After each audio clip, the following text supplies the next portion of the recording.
გორის საჯარო ბიბლიოთეკაში დამწყებმა პოეტმა იმედა ხადურმა საკუთარი შემოქმედება ფართო საზოგადოებას წარუდგინა. მოწვეულმა სტუმრებმა ახალგაზრდა ავტორის ლექსები მოისმინეს, რომლებიც ბოლო 2 წლის განმავლობაში სხვადასხვა განცდასა და შთაგონებას ასახავს. იმედა ხადურის პოეზიაში მკვეთრად იგრძნობა სამშობლოს სიყვარული, პატრიოტული სულისკვეთება, ასევე სატრფიალო მოტივებიც, რაც მის შემოქმედებას ემოციურ მრავალფეროვნებას ნეს. როგორც პოეტმა აღნიშნა, პოეზია მისთვის ცხოვრების განუყოფელი ნაწილია და დიდი სურვილი აქვს ერთ დღეს საკუთარი ლექსების კრებული გამოსცეს.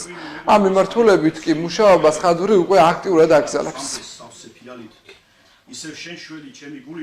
მე გახლავართ იმედა ხადური, დამწყები პოეტი, 2 წელია რაც ლექსების წერა დავიწყე და გორის საჯარო ბიბლიოთეკაში ვიმყოფებით და აქ იმართება ჩემი საღამო, ესე ვთქვათ, პოეზიის საღამო არის ჩემი. ჩემი ლექსები გაჯერებული არის საქართველოს სიყვარულზე, ძირითადად საქართველოზე მაქვს ლექსები, თუმცა სატრფიალო ლექსებიც მაქვს. და ყველაფერს ვეხები ზოგადად, რაც მომწონს და რაც მიხარია, რაც შეეხება ქართულ პოეზიას. ყველა პოეტის ოცნება არის რო კრებული გამოსცეს, თუმცა ჯერ რაოდენობრივად ლექსები იმდენი არ მაქვს. მაგრამ იწერება თითქმის ყოველდღიურად ხან კვირაში 1 ლექსის უმცირე იწერება და აუცილებლად გამოიცემა ჩემი კრებულიც, რომელსაც შემდეგ წავადგენ. დუხს ლიტერატურული ცხოვრება გორში და ამის შემოქმედია ბატონი დავით ახლოური.